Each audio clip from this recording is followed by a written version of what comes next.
इस बार बारिश ने तो बल्ले बल्ले कर दी। अपनी पूरी जिंदगी में मैंने इतने दिनों तक लगातार बारिश होते नहीं देखी। सही है, इसी बहाने स्कूल ऑफ हो जा रहा है। बोल तो ऐसे रही है जैसे 60-70 साल की है तू। 4 दिन पैदा हुए हुए नहीं और बातें देखो इनकी।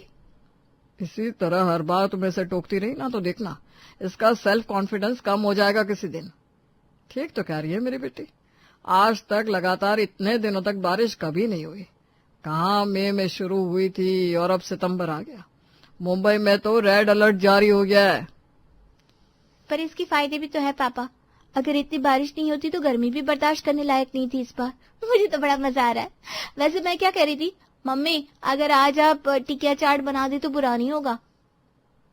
ब्याह कर आई इसलिए थी ना मैं कि कभी समोसे बनाऊं, कभी कचौड़ियां, कभी चाट। बारिश तो मेरे लिए जैसे आई नहीं है। नैना तो हाथ खड़े कर देती है, पर ज्योति को तो चाट खाना ही था दोपहर के वक्त। या फिर तूने कढ़ी और चावल बना दिया बहू। कितना सुहाना मौसम है, यह नहीं हुआ कि पनीर की सब्जी बना दे। फ्राइड राइस भी बुरा नहीं होता, क्या मुकेश? अब मैं क्या बोलूं माँ, अभी यही खा लो।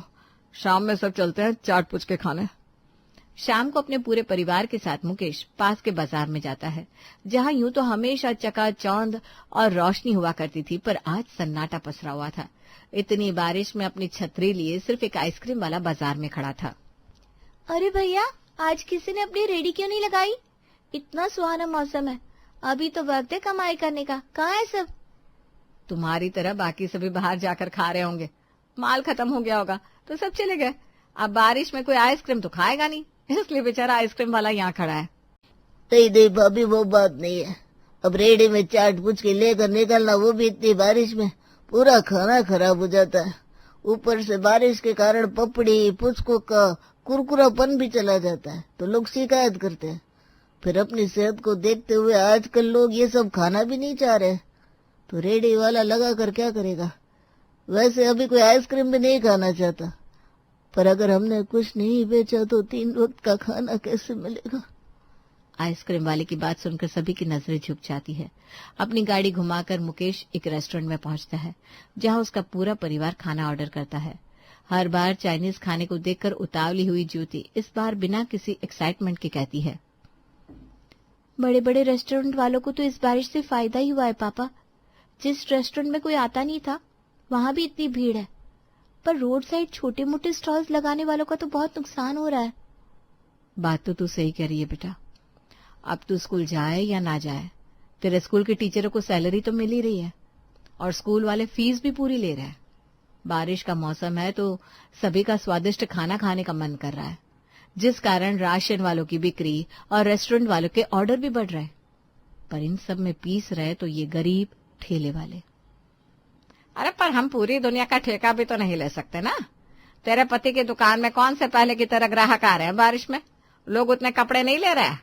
अब नुकसान तो सभी का हो रहा है, किसी का कम किसी का ज्यादा।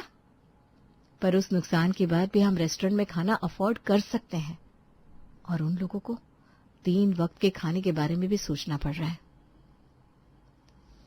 पापा भूख लग रही है, माँ से कहिए कुछ बना दे। कब से आवाज लगा रही हूँ पर उनकी नींद नहीं खुल रही। तबीयत ठीक नहीं होगी तेरी माँ की, रुक मैं जरा जाकर देख कर आता हूँ। मनोज अपने घर के हॉल से कमरे में जाता है, जिसकी छत बुरी तरह से यहाँ वहां से टपक रही थी। ऐसी हालत में तुम सो कैसे रही हो विद्या? पूरा बिस्तर तो गिला हुआ पड़ा है। तभी अपनी आंखों को धीरे से खोलते हुए विद्या कहती है, हमारी रसोई में जो 4-5 बर्तन थे वो भी इस टपकते पानी को रोकने के लिए यहाँ वहाँ रखे हुए हैं। रसोई में कुछ है ही नहीं, खाली रसोई में जाकर बैठूं क्या? यही चाहते हैं आप? क्या बात है, तुम्हारी तबीयत तो ठीक है विद्या? इस तरह से तुम कभी बात नहीं करती। जिस माँ का बच्चा भूखा हो वो ऐसी ही बात करेगी ना। घर में एक दाना खाना नहीं है, जो कुछ था पिछले 2 महीनों में खत्म हो गया। 60 दिनों में सिर्फ 10 ही दिन रेडी लगाई आपने। जो 2 पैसे मैंने जरूरत के लिए जोड़ कर रखे थे वो भी मैंने घर के राशन लाने में लगा दिए। अब तो कोई कमाई का साधन भी नहीं दिख रहा। कैसे मैं अपनी गुड़िया को खाना खिलाऊं? नजर नहीं मिलाई जा रही थी मेरी उससे, इसलिए कमरे में आकर सो गई। तभी विद्या के बगल में सो रहा 2 साल का मुन्ना जाग जाता है और फूट फूट कर रोने लगता है। जब खाने के ही पैसे नहीं है तो दूध कैसे पिलाऊं इसे? सुबह आशा से चीनी पानी लेकर आई थी, उसी का घोल बनाकर सुबह से पिला रही हूँ, पर अब तो वो भी खत्म हो गया। ऐसा कभी नहीं सोचा था कि ये दिन भी देखने पड़ेंगे। लगातार 3-4 महीने बारिश होगी और वो भी इतनी मूसलाधार। तो रेडी लेकर बाजार में निकलूं भी कैसे? 2 मिनट भी बारिश रुकने का नाम नहीं ले रही। आप तो ऐसे बात कर रहे हैं जैसे इसके पहले कभी बारिश हुई ना हो। हर बार बारिश में रेडी लगाई तो है आपने? हाँ, बिल्कुल लगाई है, क्योंकि इन दिनों बारिश के मौसम में भी कुछ घंटे के लिए बारिश रुकती थी तो प्लास्टिक का तंबू सा बनाकर चाट बेच लिया करता था मैं। पर इस बार तो बारिश ऐसी मूसलाधार हो रही है कि वो प्लास्टिक का तिरपाल ही टूट जा रहा है। यहाँ घर पर बैठा हर वक्त यही सोचता रहता हूँ कैसे रेडी लगाऊं। कई लोगों से बात की थी मैंने कि घर से ही चाट बनाकर ला दूं क्या, पर आजकल ऑनलाइन चीजें हमसे पहले उनके घर पहुंच जा रही है तो कौन मुझसे चाट खरीदेगा। अपने पति की झुकी नजरें देखकर विद्या की आंखें भर आती है। माफ कर दीजिए मुझसे बच्चों की भूख सही नहीं जा रही। मुझे पता है आप कोशिश कर रहे हैं, पर ऐसे हाथ पर हाथ धरे बैठने से कुछ नहीं होगा। मुझे लगता है जब तक बारिश नहीं रुकती तब तक हमें दूसरा काम कर लेना चाहिए। लगातार बारिश होने के कारण हर तीसरे घर में सीलन और छत लीकेज की प्रॉब्लम हो रही थी। ना कहीं सीलन ठीक करने वाला मिस्त्री मिल रहा था, ना ही प्लम्बर। ऐसे में मनोज अपना दिमाग लगाता है और 2 पैसे कमाने के लिए मिस्त्री बनकर यहाँ वहाँ काम ढूंढना शुरू कर देता है। क्या बात है, किसका काम है? अरे राहुल बेटा, मैं मनोज, पहचाना नहीं मुझे? चाट खाने आते थे ना तुम मेरे पास। वो क्या ना, बाजार में भैया आए थे, वहाँ सीलन ठीक करने वाले मिस्त्री को ढूंढ रहे थे। हमारे शहर में तो सारे मिस्त्री ट्रेन पकड़ कर आते हैं। अभी कितनी ट्रेन तो कैंसिल हो गई तो वो लोग आ भी नहीं पा रहे हैं। ऐसे में मिस्त्री मिलना बड़ा मुश्किल है। हाँ, ये बात तो है मनोज भैया, पर सिर्फ ये बताने के लिए आप इतनी बारिश में यहाँ तक आए हैं, वो भी बिना छाते के? नहीं राहुल भैया, वो मैं क्या कह रहा था, बारिश के कारण मैं अपना ठेला नहीं लगा पा रहा हूँ। सीलन ठीक करना हो, घर की सफाई करना, रंग पुताई करना हो, ये सब तो बचपन से ही आता है मुझे। सोच रहा हूँ ये काम कर लूँ तो 2 पैसे मैं भी कमा लूँ। तो कहाँ है सीलन? ये कहकर जैसे ही अपने गीले कपड़े और गीले पैरों से मनोज राहुल के घर के अंदर घुसता है, उसके पापा दहाड़ते हुए बाहर आते हैं।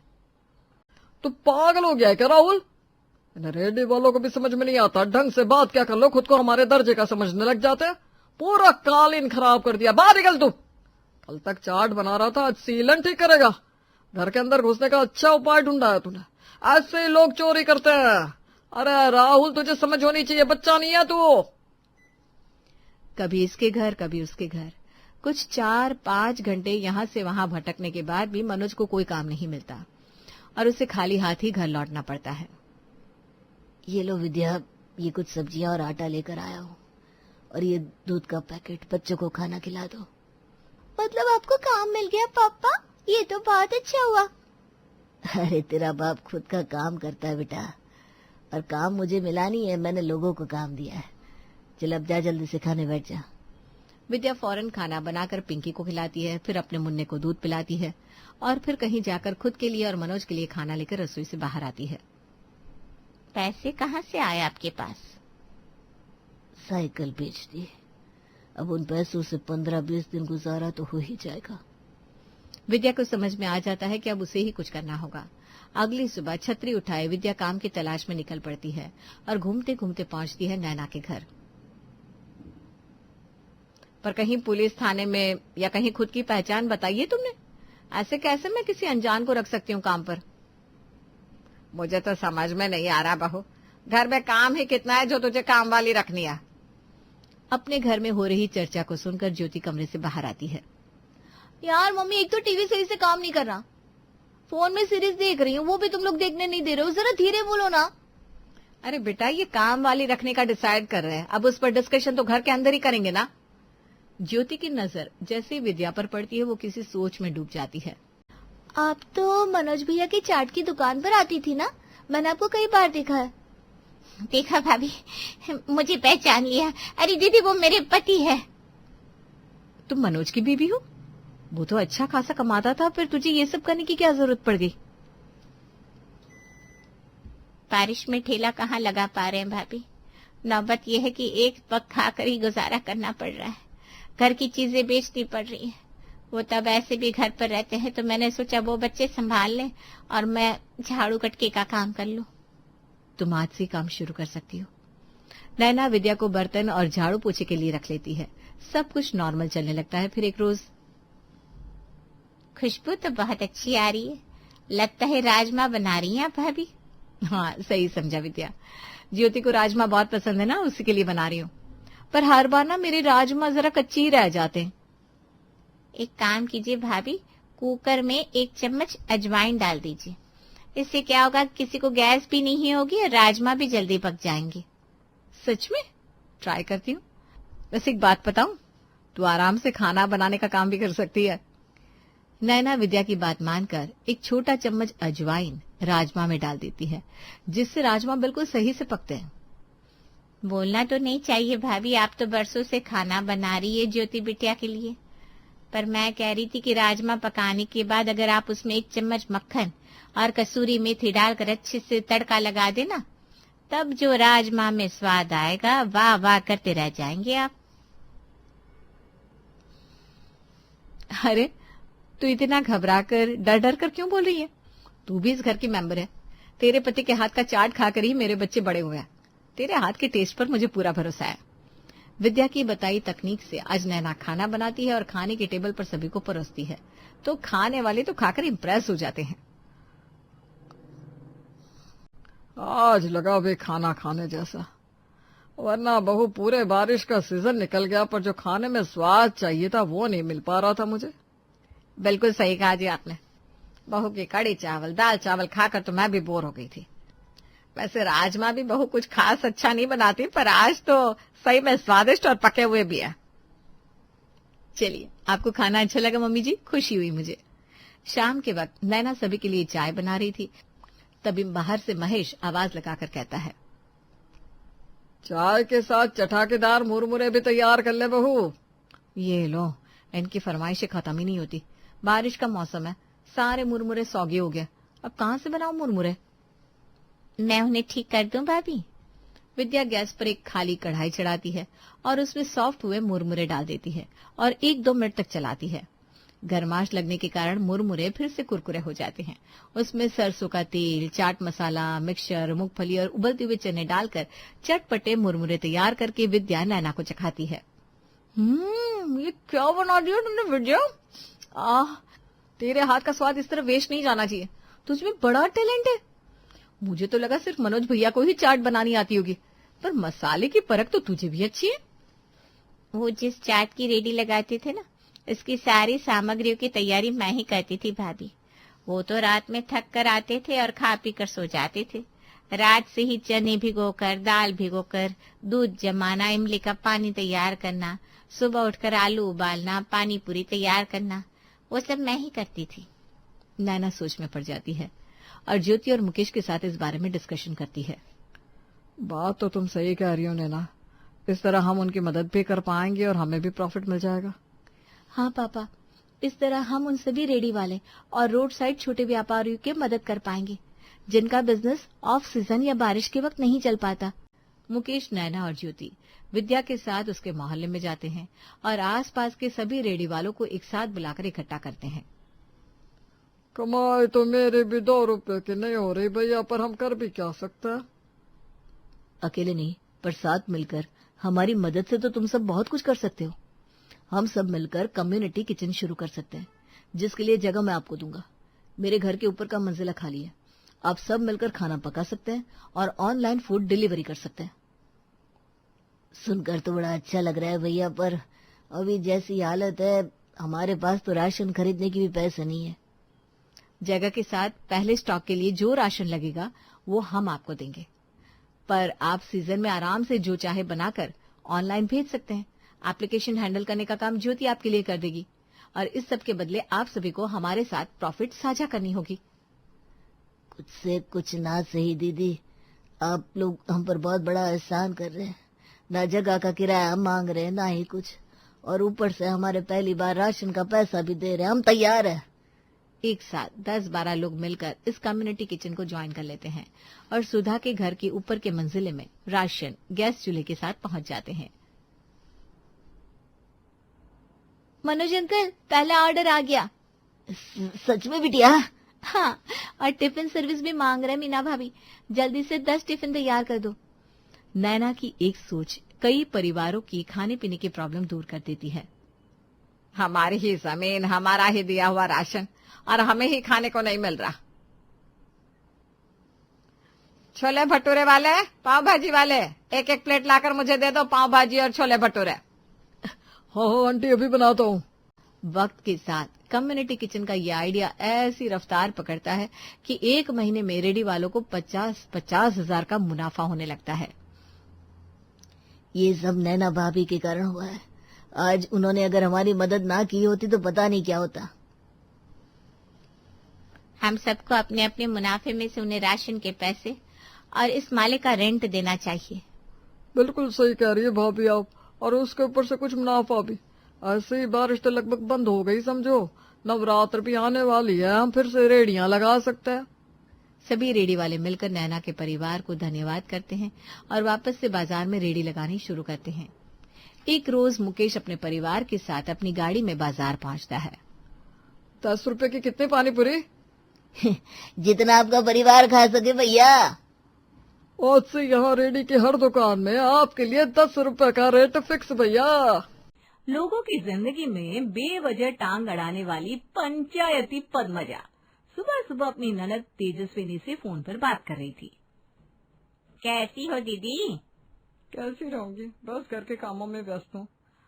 सालों पहले मेरे माता पिता ने और भाइयों ने मेरे लिए ऐसा घर ढूंढ के रखा जहाँ मुझे आज तक सांस लेने की भी फुर्सत नहीं मिली। अरे अब कैसा काम, आपके घर में तो 2 बहू हैं। अपने सारे काम उन्हें सौंप कर आप आ जाइए अपने मायके आराम करने के लिए।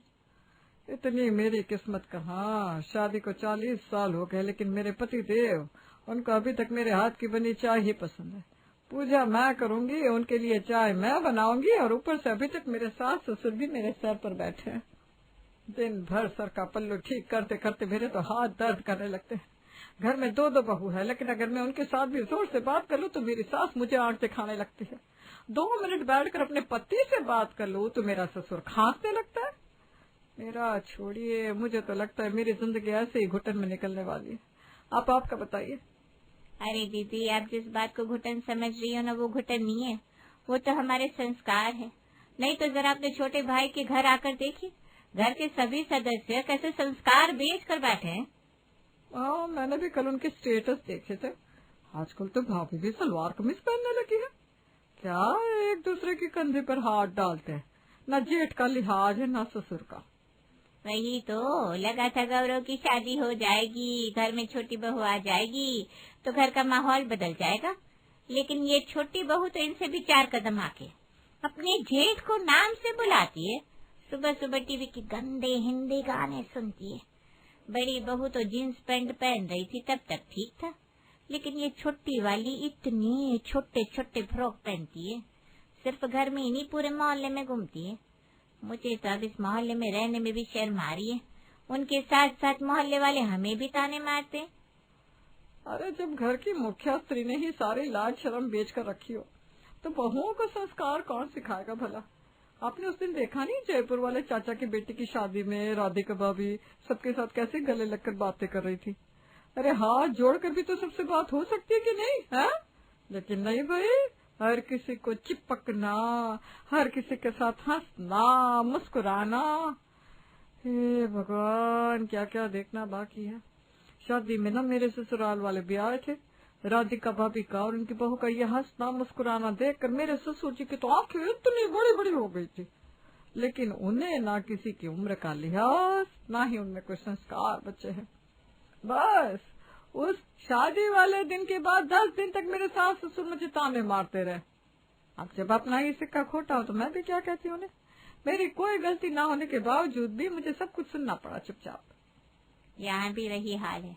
तुम्हारे बड़े भैया मुझे दिन में 10 बार ताने मारते रहते हैं, अपनी बहू की तरफ ध्यान रखो, कहीं उनको भी मॉडर्न बहू बनने का शौक न चढ़ जाए। मनोहर और राधिका की बहुओं को देखकर हमारी बहू भी अपने रहन सहन और संस्कार न भूल जाए। अब क्या बताऊं दीदी आपको, इस मोहल्ले में मेरा रहना तो इतना मुश्किल हो गया है। मैं 5 मिनट किसी के घर पर बात करने चली जाऊं ना, तो हर तरफ सिर्फ और सिर्फ आपके छोटे भाई के घर की चर्चा चल रही होती है। खैर हम भी क्या कर सकते हैं। कभी आपको वक्त मिला तो आप आइए और समझाइए उन्हें, जो कुछ भी करना है अपने घर के अंदर करे। भाई ऐसे लोगों के सामने अपने संस्कार भूलकर हमें तो शर्मिंदा ना करें। ठीक है, मेरी सास बुला रही है, मैं आपको बाद में फोन करती हूँ। तेजस्विनी और पद्मजा के बीच में बातें हो रही थी दिल्ली के बड़े से मोहल्ले में रहने वाले मनोहर शर्मा और उनके परिवार के बारे में। मनोहर पद्मजा का देवर और तेजस्विनी का छोटा भाई है। हर रोज सुबह हुई नहीं कि पद्मजा तेजस्विनी को फोन घुमाती और बस मनोहर और उनके परिवार की बुराई करती। और सिर्फ तेजस्विनी को ही नहीं, दूर के मामा जी, मामी जी, जीजा जी, हर किसी को मनोहर के परिवार के बारे में पद्मजा ने इतना कुछ भला बुरा घटिया बताकर रखा था कि हर किसी की नजर में मनोहर शर्मा और उनका परिवार गलत बन गया था। आजकल तो लोगों ने और रिश्तेदारों ने उन्हें किसी भी कार्यक्रम के लिए अपने घर पर बुलाना भी बंद कर दिया था। ऐसे ही एक दिन चीनी मांगने के लिए पद्मजा राधिका के घर पर जाती है, लेकिन उनकी बातें सुनने के लिए दरवाजे के बाहर छुप जाती है। मैं क्या सोच रहा था, सबकी छुट्टियां चल रही है, पिछले काफी दिनों से हम कहीं पर घूमने नहीं गए, तो इस बार गोवा चलते हैं। क्या कहते हो जीजा जी? नहीं की यार, पूछ क्यों नहीं, मैं तो तैयार हूँ। वैसे भी हमारे गौरव की नई नवेली दुल्हन उर्वी का बर्थडे आ रहा है।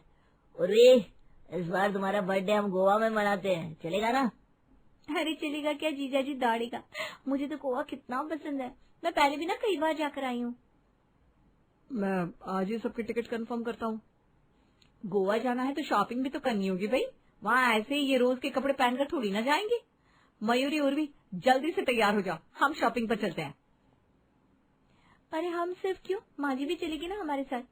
माँ जी गोवा में थोड़ी ना ये सलवार कमीज और साड़ियाँ पहनेंगी। अरे बच्चों तुम जाकर आओ, हमारा क्या है वहाँ। हम सब साथ में जाएंगे, बाकी मुझे किसी का कुछ नहीं सुनना। घर के सभी सदस्यों की बातें चल रही थी, तभी पद्मजा बीच में टपकती है। लगता है कहीं जाने की बातें हो रही है।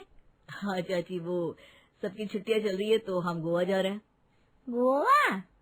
क्या जरूरत है वहाँ जाने की, मैंने सुना है बड़ा ही अलग शहर है। टीवी पर भी देखा है वहाँ की औरतें कैसे कैसे कपड़े पहनती है। तुम लोग भी वहाँ जाकर वही सब पहनोगी क्या? वहाँ जाकर हम वैसे ही कपड़े पहने, ये जरूरी थोड़ी ना है। और पहन भी लिए तो क्या दिक्कत है उन कपड़ों में। वो क्या है ना चाची, देखने वाले की नजर साफ होनी चाहिए, सब कुछ सही दिखता है। देख रही हो राधिका अपनी बहू को, कितनी लंबी जुबान है इसकी। आज तक हमारे रिश्तेदारों में किसी की भी हिम्मत नहीं हुई मुझसे इस तरह बात करने की, लेकिन ये देखो, इसे न उम्र का लिहाज ना ही रिश्तों का।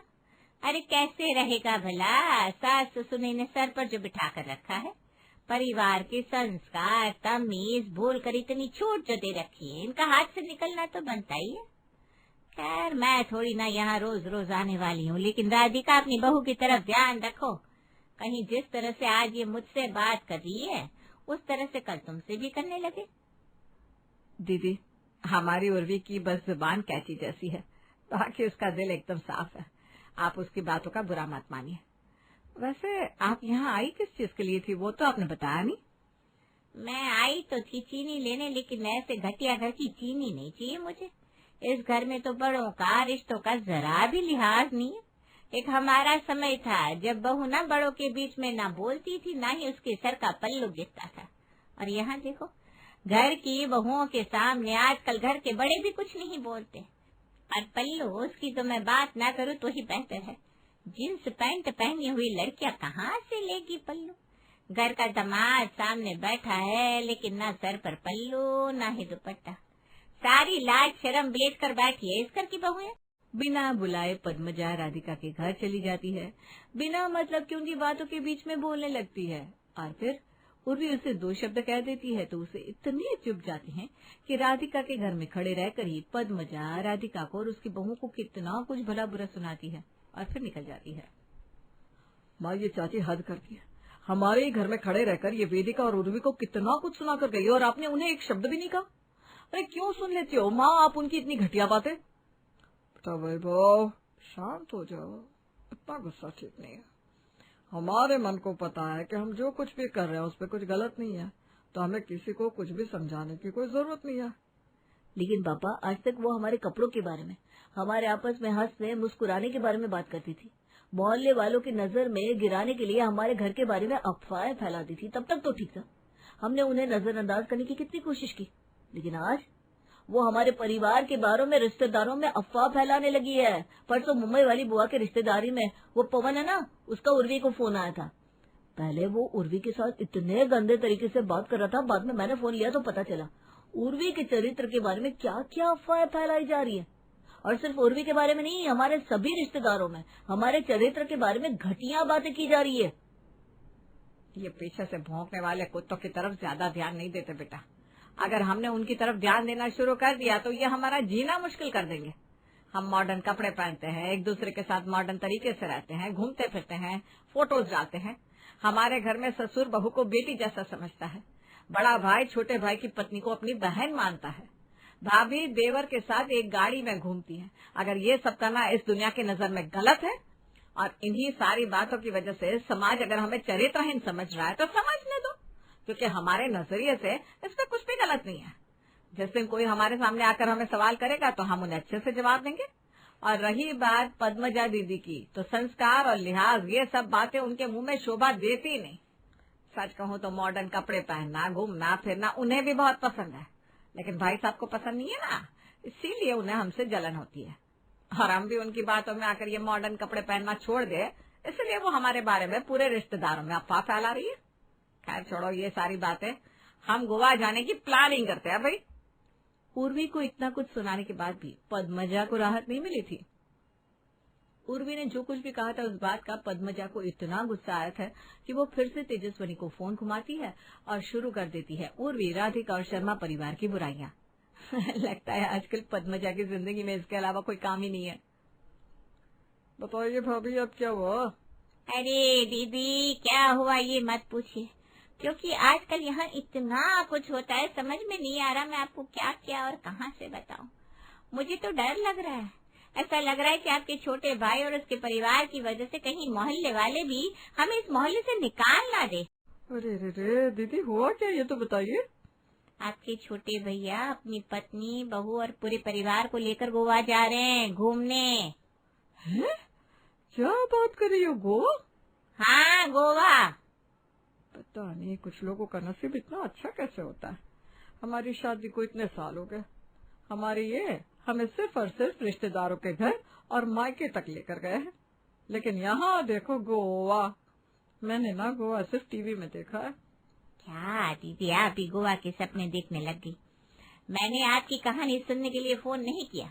यहाँ आइए और उन्हें रोकिए, नहीं तो आज तक यहाँ पास में घूमते थे तो कैसे कैसे कपड़े पहनते थे और स्टेटस डालते थे। अब गोवा जाएंगे तो वो टीवी में दिखाते वैसे कपड़े पहनेंगे, स्टेटस पर फोटो डालेंगे। सभी रिश्तेदारों के सामने हमारी क्या इज्जत रह जाएगी?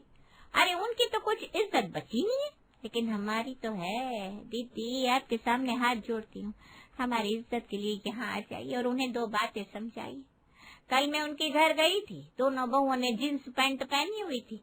घर में मयूरी का पति हमारा दामाद आया हुआ था, लेकिन उसके साथ दोनों सोफे पर बैठी थी। बोलो क्या हंसना, क्या मुस्कुराना, पता नहीं वो देखने से पहले मैं अंधी क्यों नहीं हो गई भगवान।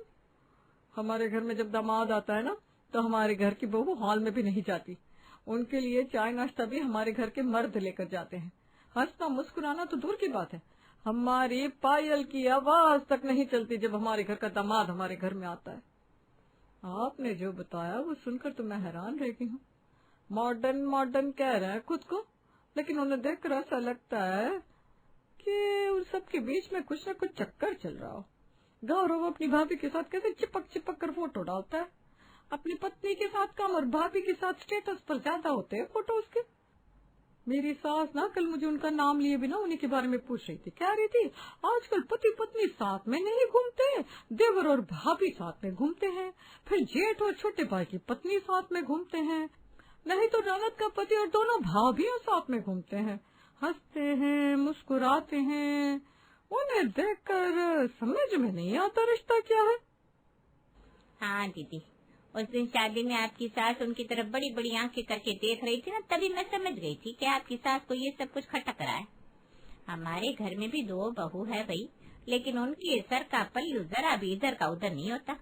लेकिन राधिका की बहू जींस पैंट से फ्रॉक पहनने लगी, और अब तो वो गोवा जाएगी, टीवी में दिखाते वैसे कपड़े पहनेगी, और पहनेगी भी तो अपने तक सीमित नहीं रखेगी, स्टेटस स्टोरी डालकर पूरे शहर को दिखाएगी। आपको पता है दीदी, उन्हें कोई कुछ बोलता नहीं ना, बस उनकी शिकायत हर कोई हमारे पास आकर करता है। मोहल्ले की कुछ औरतें तो कहती है उन्हें डर लगता है राधिका की बहू को देखकर कहीं उनकी बहू भी बिगड़ ना जाए। आप पानी सर से ऊपर जा रहा है दीदी, आप जल्दी आइए और समझाइए उन्हें। राधिका और उसका परिवार गोवा जा रहा है, ये सुनकर पद्मजा के पेट में तो भाई जलन होने लगी थी। वो खुद राधिका को रुकने के लिए कहती या फिर कुछ भी समझाती तो राधिका और उसका परिवार ना तो उसकी कोई बात सुनता और ना ही गोवा जाना कैंसिल करते। इसलिए पद्मजा ने अपना ब्रह्मास्त्र निकाला था। पिछले 1.5 घंटे से फोन पर पद्मजा ने तेजस्विनी को राधिका और उसके परिवार के बारे में भला बुरा सुनाकर इतना भड़का दिया कि अगले ही दिन सुबह सुबह तेजस्विनी राधिका के घर पर आ गई। अरे तेजस्विनी दीदी, आप सुबह सुबह यहाँ? भले ही आपने कब्जा कर रखा है, लेकिन है तो मेरे भाई का घर, मैं जब चाहूँ यहाँ आ सकती हूँ। अरे हाँ भैया, आपका ही घर है, आप जब चाहे तब यहाँ आ सकती हैं। वो सब तो ठीक है दीदी, लेकिन ये घर पर कब्जा कर लिया, ये कौन सा तरीका हुआ बात करने का? क्या हुआ छोटे भैया, बुरा लग गया? मैंने अपना तरीका छोड़कर बात क्या कर ली, आप इतना भड़क गए? आप लोग कपड़े पहनने का, उठने का, बैठने का, हंसने का, मुस्कुराने का, हर बात का तरीका भूल गए हो। फिर भी मैंने आपसे कभी कुछ नहीं कहा, लेकिन आपको पता भी है रिश्तेदारों में क्या बातें हो रही है। आप लोगों के एक दूसरे के साथ, मुझे तो बोलने में भी शर्म आ रही है। पिछले महीने मेरे घर पर पूजा थी, मैंने सोचा आप लोगों को बुलाऊंगी नहीं तो आप लोग मुझसे पूछेंगे तो मैं आपसे इस विषय पर बात करूंगी, लेकिन नहीं, आप लोगों को तो कुछ फर्क ही नहीं पड़ा। आप सबकी वजह से मेरे ससुराल वाले मुझे कितने ताने मारते हैं। मेरी सास तो बात बात पर आपका नाम लेकर मुझे सुनाती है। अब मैंने सुना है आप लोग गोवा जा रहे हैं, वहां जाकर आप लोगों में जो बची कुछ इज्जत और संस्कार है वो भी आप लोग भूल ना जाए, इसीलिए मैं आपको समझाने यहाँ आई हूँ। राधिका भाभी ने अपने मायके वालों को भी फोन कर दिया है, उन लोगों को भी आपकी इन सारी हरकतों के बारे में पता चल गया है। आपके भैया तो बड़े गुस्से में, वो आते ही होंगे। ये लो आ गए। पिछले कई दिनों से पद्मजा ने छोटी छोटी बातें बड़ी बड़ी करके रिश्तेदारों में इस तरह फैलाई थी कि हर एक की नजर में मनोहर और उसका परिवार चरित्रहीन बन गया था। देखते ही देखते मनोहर के घर में सभी रिश्तेदार इकट्ठा हो जाते हैं और हर कोई मनोहर और उसके परिवार को बड़ी बड़ी आवाज में डांटने लगता है, समझाने लगता है। थोड़ी देर तक परिवार के सभी सदस्य चुप थे, लेकिन जब बात हद से आगे बढ़ जाती है तब बस आप लोगों ने काफी कुछ कह दिया और हमने भी सुन लिया। हम चुप है इसका मतलब ये नहीं कि हम लोग गलत हैं, हम लोग रिश्तों का लिहाज करना अच्छे से जानते हैं। आप लोगों को क्या लगता है हम मॉडर्न कपड़े पहनते हैं, एक दूसरे के साथ घुल मिलकर रहते हैं, हमारे परिवार में सबकी एक दूसरे के साथ दोस्ती है, इसका मतलब हम घटिया हैं, चरित्रहीन हैं? अरे आप लोग किस जमाने में जी रहे हो? 21वीं सदी चल रही है भाई। वो पुराने ख्याल, वो पुरानी बातें हम लोगों ने पीछे छोड़ दी है। ससुर सोफे पर बैठा है तो बहू सोफे पर नहीं बैठ सकती। क्यों नहीं बैठ सकती भाई? कहने के लिए तो हम बहू को बेटी कहते हैं ना, तो फिर जब मानने की बारी आती है तो हम लोग इस रिश्ते को गंदी नजर से क्यों देखने लगते हैं? हमें लगा था हमारे विचार आप लोगों से अलग है, लेकिन आप लोगों के विचार इतने गिरे हुए हैं ऐसा हमें नहीं लगा था। आप लोग नए जमाने में आ गए, लेकिन अभी भी पुरानी सोच में अटके हुए हैं। बहू सामने हो तो ससुर दिन भर खांसता रहता है जैसे उसे खांसी की बीमारी हो गई हो। बहू दिन भर सर पर पल्ला लिए घूमती है। सर पर पल्ला लेकर घर के काम करना कितना मुश्किल है आप लोगों को पता नहीं है क्या? फिर भी पुरानी परंपराएं छोड़ने के लिए हम तैयार नहीं है। हमने नहीं किया था क्या, तो हमारी बहू भी कर लेगी। हम लोग यही सब सोचते रहते हैं और कभी आगे नहीं बढ़ पाते। खैर, जैसा नजरिया होता है वैसे ही दुनिया दिखती है। अगर आधुनिक विचारों को अपनाना आप लोगों की नजर में चरित्रहीन होना है तो ठीक है, हम सब चरित्रहीन हैं। 100 सवाल पूछने आए रिश्तेदार मनोहर और राधिका की बातें सुनकर अपना सर शर्म से झुका लेते हैं और वहाँ से चले जाते। यार मैं क्या बोलूं, सच्ची मेरी जेठानी लड़ती नहीं है बिल्कुल। फिर क्या ही मजा आता होगा। अरे तू पिंच किया करना, कभी ना कभी तो लड़ेगी, कितना सब्र करेगी। और वैसे भी ससुराल में देवरानी जेठानी के बीच लड़ाई ना हो तो मजा कहाँ आता है। सही बोल रही है, मैं कल से ही कोशिश करती हूँ। चल फोन रखती हूँ, ठीक है। फिर अगले रोज, अरे भाभी जी आपको पता है आज बाजार में क्या तमाशा देखा? आपकी महान सहेली रीटा जी अपनी देवरानी की ऐसे धुलाई कर रही थी, ऐसे धुलाई कर रही थी, देखने वाला हैरान रह जाए। बोल रही थी ना घर का काम आता है, ना रसोई संभालना, बस आईने के सामने खड़े रहने में मजा आता है। अरे वाह, कम से कम अपनी देवरानी को तो लाइन पर रखती है। यहाँ तो उल्टा हाल है। हाँ सुनीता, लोग अलग अलग तरीके से रहते हैं। मैं तो यही मानती हूँ कि घर में प्यार से रहना चाहिए। आखिर हम सब एक ही घर की बहुएं हैं ना। है तो भाभी, लेकिन पहले आकर इस घर में आपने कम नहीं लूटा है घर को। हाँ सच्ची कसम से, माँ जी के गहने, प्रॉपर्टी के पेपर सब सुना है आपके पास है। अरे ऐसे थोड़ी ना होता है, अगर एक घर की बहू है तो बंटवारा भी तो एक सिरे का होना चाहिए। जेठानी कमरे में जाती है और गहने और पेपर लाकर देवरानी को देती है। अरे मैं तो ये रखना भी नहीं चाहती थी, कल को बटेगा तो दोनों में ही, फिर जिम्मेदारी कौन पाले। ये लो तुम रख लो, माँ जी को मैं बता दूंगी तुम्हारे पास है सब कुछ। अच्छा खाने में क्या खाना है बता दो, मैं बना देती हूँ। क्यों फालतू में लड़ाई झगड़ा करना, मेंटल पीस ज्यादा जरूरी है। ये सुनकर तो मानो सुनीता का मन खराब हो गया। वो चाहती थी कमला उससे डांटे लड़े, जिससे उसे मसाला मिले अपनी सहेलियों से बात करने का, लेकिन कमला तो हमेशा प्यार से बात करती थी। फिर एक रोज, भाभी क्या आप भी ना, घर में इतने सास है लेकिन कोई चीज आज के समय की नहीं है। जैसी आप खुद है बाबा आदम के जमाने की, वैसे ही घर भी रखा है। अरे कुछ तो शर्म करती, लग ही नहीं रहा घर के लोग इतना कमाते हैं। ये सोफा देखे टूटा फूटा, अब मैं कुछ चेंज करूँ तो कुछ कहना मत। अरे सुनीता गुस्सा करने से क्या फायदा, तुम आज के समय की हो, जाकर आज के समय का फर्नीचर ले आओ। मैं क्यों कुछ कहूंगी, तुम जो भी करती हो ठीक ही तो करती हो। पर भाभी जी कभी तो लगता है मैं कुछ उल्टा सीधा कर रही हूँ। जैसे कि आज मैंने आपकी नई साड़ी बिना पूछे पहन ली थी, आप कुछ नहीं बोली। मतलब मैं कुछ भी करूँ आप बस मुस्कुरा कर रह जाती है। क्या मेरा कोई रुतबा नहीं है इस घर में? क्या आपको परवाह हो? आपके लिए मैं तो नौकरानी हूँ जैसे। अरे बाहुली, साड़ी तो पहनने के लिए है ना, तू पहने मैं पहनूं क्या फर्क पड़ता है, हम दोनों बहने हैं। और नौकरानी क्यों, तू तो महारानी है महारानी। सुनीता को बहुत परेशानी हो रही थी। दूसरे दिन उसकी सहेलियों का जमावड़ा था और सबको अपनी भाभी की शिकायतें करनी थी, लेकिन उसके पास कोई शिकायत ही नहीं थी। यार ये पागल औरत किस मिट्टी से बनी है। मेरी कोई साड़ी मुझसे बिना पूछे ले ले तो मैं तो उसके बाल पकड़कर नोच लूं। अरे क्या करूं जिससे ये लड़े मुझे। भाभी सुनिए, ऐसा है कि मैंने सोच लिया है, मैं आज से नीचे रहूंगी और आप ऊपर वाले माले में। मुझे किसी के साथ किचन नहीं शेयर करना भी। आज से नीचे का सारा सामान मेरा, और मैं आपसे पूछूंगी भी नहीं मुझे क्या चाहिए। अरे सुनीता, घर में क्या तेरा क्या मेरा, जो चाहिए ले लेना। मैं तो खुश हूँ कि तुम मुझसे हिचक नहीं करती। अरे भाभी जी को भी तो आप मुझ पर बरसिए, मेरी गलती निकालिए, चिल्लाइए। सुनीता ये गलत है, वो गलत है। अपनी सहेलियों के सामने मैं मुंह छिपाती फिरती हूँ। वो सब कहती है जब तक भाभी तुझे अच्छी तरह नहीं सुनाती तब तक तू समझ ले, तू उसके लिए कोई मायने नहीं रखती। ऐसा ही है ना? ओहो अब समझी। वैसे तेरी कोई गलती तो है नहीं, तू बहुत अच्छी है। मुझे तो लगता है भगवान ने मुझे बहुत अच्छी देवरानी दी है। अरे तू दूसरों की बातों में मत आया करना, घर की शांति से बड़ा कुछ नहीं। तू जानती है जिस घर में कलेश होता है ना, लक्ष्मी भी वहां वास नहीं करती। अब तो सुनीता की परेशानी बढ़ गई। वो सोचने लगी कि कैसे कमला को गुस्सा दिलाया जाए। उसने मन में ठान लिया कि वो कुछ ऐसा करेगी जिससे कमला को गुस्सा आ जाए। अगले दिन सुनीता ने जानबूझकर किचन में नमक ज्यादा डाल दिया, फिर कमला के पास गई। भाभी जी आज मैंने पूरा खाना तैयार किया है, जरा चेक कर देखिए ना कैसा बना है। अगर कुछ गड़बड़ हो तो साफ साफ बताइएगा, मैं सह लूंगी। अच्छा ला, बहुत अच्छी बात है, तो खाना बनाना सीख रही है। कमला ने खाना चखा तो उसके मुंह में नमक का तेज स्वाद आया, लेकिन वो हंसकर बोली, अरे सुनीता थोड़ा नमक ज्यादा हो गया है, कोई बात नहीं, पानी मिलाकर ठीक कर देते हैं। पहली बार बना रही है ना, तो ऐसा तो हो ही जाता है। यही तो बात है भाभी जी, मैंने जानबूझकर खाना बर्बाद किया और आप फिर भी कोई बात नहीं है कह रही है। आप मुझे इतना नीच समझती है कि लगता है मुझसे सही काम की उम्मीद ही फालतू है।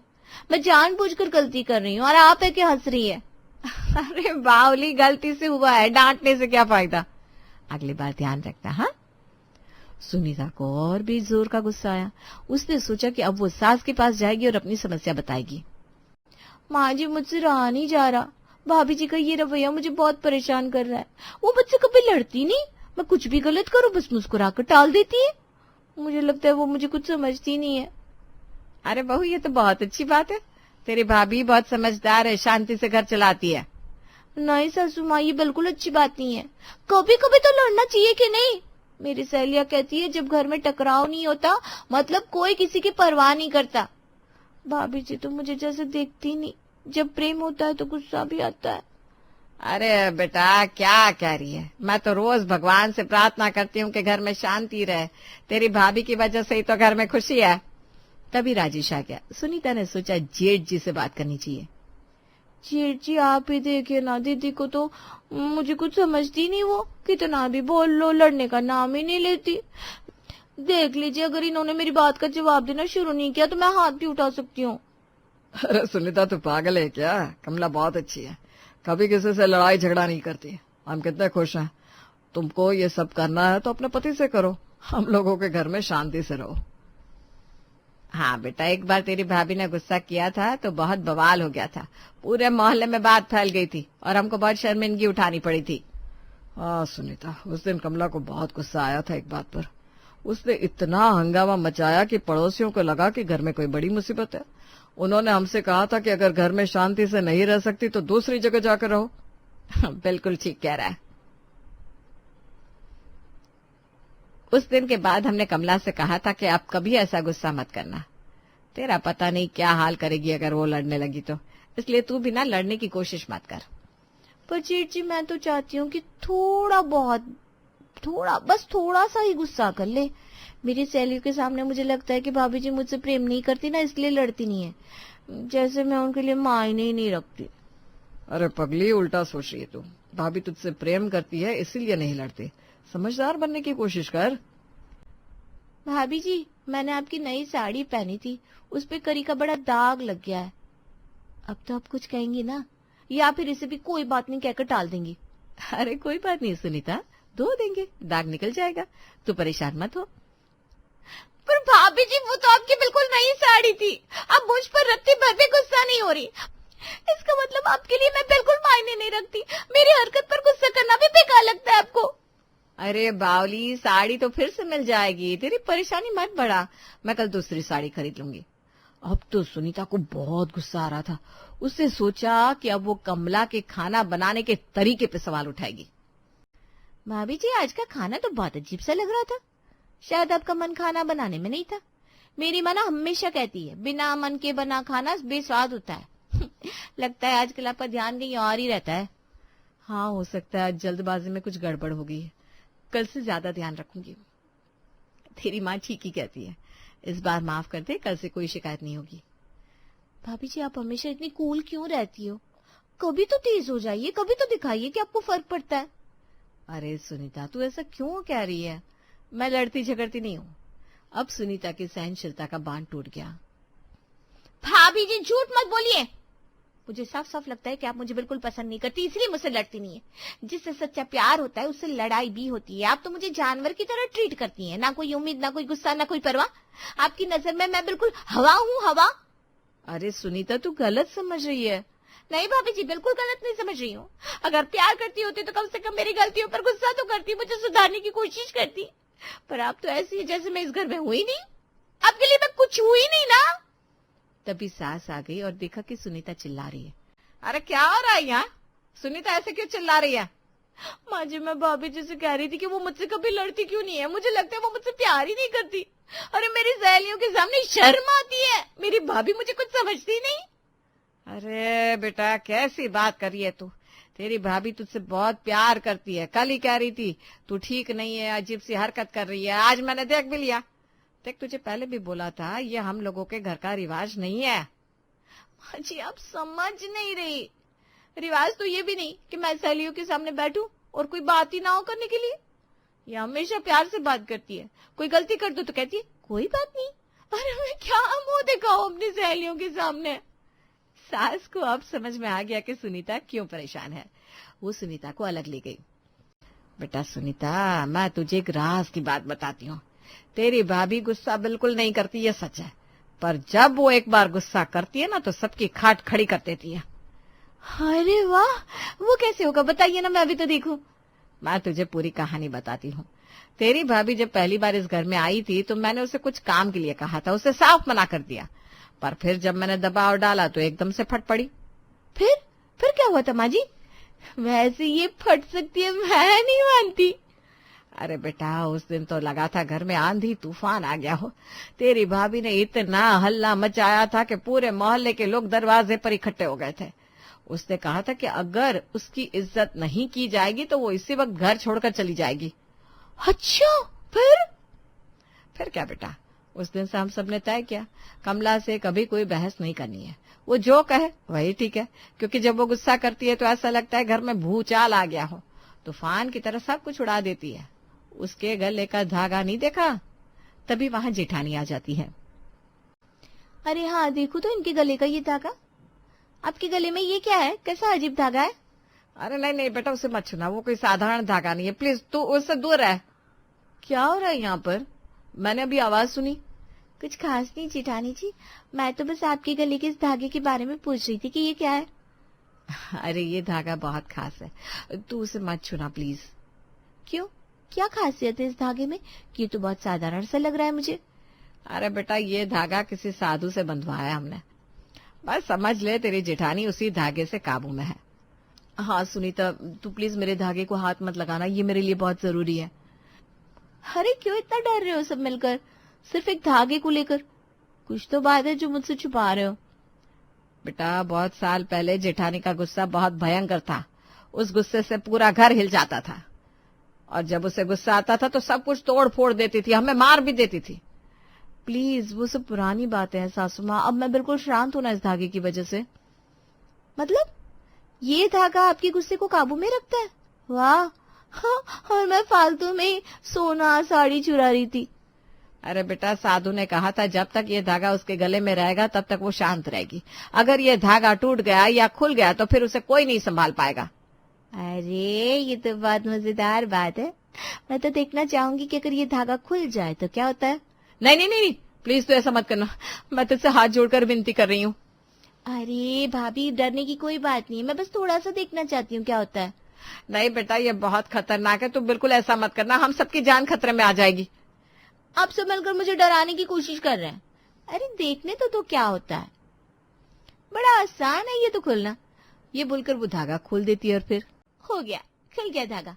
अब दिखाओ मुझे आपका गुस्सा जेठानी जी, अब मिलेगा मसाला मुझे अपनी सहेलियों के सामने रखने के लिए। अरे पहले ही बता देते ना मुझे। तूने क्या किया सुनीता? तूने मेरी जिंदगी की शांति छीन ली है आज। बेटा भाग जा यहाँ से, जितनी तेजी से भाग सकती है उतनी तेजी से भाग जा। अरे कहाँ भागेगी ये नालायक औरत, आज मैं इसे जिंदा नहीं छोड़ूंगी। जब से आई ये टेंशन दे रही है, आज तो गई, उठा सामान और भाग यहाँ से। देवरानी को तो जैसे मजा ही आ जाता है। अच्छा, तेरे बाप का मकान नहीं है बड़ी आई, सिर्फ धागा खोलने से इतना मजा आएगा, सोचा ही नहीं था। सिर्फ धागा खोला है कह रही है ना तू? जानती है इस धागे का क्या मतलब था मेरी जिंदगी में? अरे बेटा, माफी मांग ले उससे जल्दी से, वरना पूरा मोहल्ला इकट्ठा हो जाएगा। माफी? अब कोई माफी नहीं होगी, इस शैतान लड़की की आज मैं बराबर से खबर लेती हूँ। याद नहीं कैसे तूने मेरे सारे कपड़े जलाए थे और कहा था गलती से हुआ था? अरे वो सच में गलती से हुआ था बेटा, गलती से नहीं। और जब मैंने इसे पूछा मेरे सोने के गहने कहाँ गए तो कहा पता नहीं। अरे वो गहने तेरे कमरे से नहीं मिले थे क्या, चोर कहीं की। इतने में ही आसपास के लोग जमा होने लगते हैं। अब तो देवरानी को शर्म आने लगती है, लोग क्या कहेंगे। वो जेठानी को शांत करने की कोशिश करती है। अरे भाभी, वो सब पुरानी बात है, अब मैं बिल्कुल बदल गई हूँ। बदल गई है तू? मेरी अलमारी से मेरी नई साड़ी लेकर गई, उसमें दाग लगा दिया, खाना मैं बनाती हूँ, तू तो सिर्फ ठूसती है ठूसती, और ऊपर से बेशर्म बोलती है खाने में मजा नहीं आया। अब भी तेरे मजे दिखाती हूँ मैं। अरे मैं तो पहले ही जानती थी ये छोटी वाली चोर है, चोर, और इनसे तो हम अपने घर में भी नहीं घुसाएंगे। सोचो, बड़ी जेठानी से खाना बनवाती है और ऐंठती है। हाँ, ये क्या हो गया? यहाँ तो सब मुझे गलत बोल रहे हैं, मैंने क्या सोचा था, क्या हो गया? मैंने पहले ही बोला था तुझे ही लड़ने का शौक था। क्या कह रही थी? सहेलियों के साथ बांटने के लिए कुछ नहीं है। ले, अब पूरा मोहल्ला तुझे सुना रहा है, खुलकर बांट। सास भी देवरानी से नाराज हो जाती है। बताओ कैसी बहू है, लड़ना झगड़ना चाहती है, वरना लड़कियां तो शांति से ससुराल में रहना चाहती है। इनकी बड़ी बहू है बहुत अच्छी भाई। अब तो देवरानी और रोने सी हो जाती है। भाभी प्लीज, मैं घुटनों पर बैठकर माफी मांग रही हूँ आपसे। घुटनों पर बैठकर माफी मांग रही है तू? अब जाकर सारे घर में सफाई कर और मेरे पैर दबा, तब जाकर सोचूंगी माफ करूं या ना करूं। हाँ, मैं सब कुछ करूंगी जो भी आप कहेंगी। और अगर दोबारा कभी भी मुझसे बदतमीजी किया, मुझे गुस्सा दिलाने की कोशिश की, तो मैं तुझे इस घर से निकाल दूंगी, समझी? समझ गई, वादा करती हूँ। आप ये धागा बांध लीजिए ना प्लीज। ये कैसा धागा है? चल जिद कर रही है तो बांध रही हूँ, लेकिन समझ रही है ना तुझे क्या करना है? नहीं तो समझ रही हूँ। देवरानी डर के मारे भाभी के गले में धागा बांधती है और धागा बांधती है। अरे सुनीता, तुम इस तरह क्यों बैठी हो? और ये क्या हालत बना रखी है? और ये सारी पड़ोसी सब ठीक तो है ना? सास देवरानी का चेहरा देखती है और देवरानी पड़ोसियों का। फिर क्या था, देवरानी समझ जाती है कि जिसे वो जिठानी समझ रही थी वो कोई और नहीं बल्कि ज्वालामुखी है, जिसे कोई ना ही जगाए तो अच्छा है।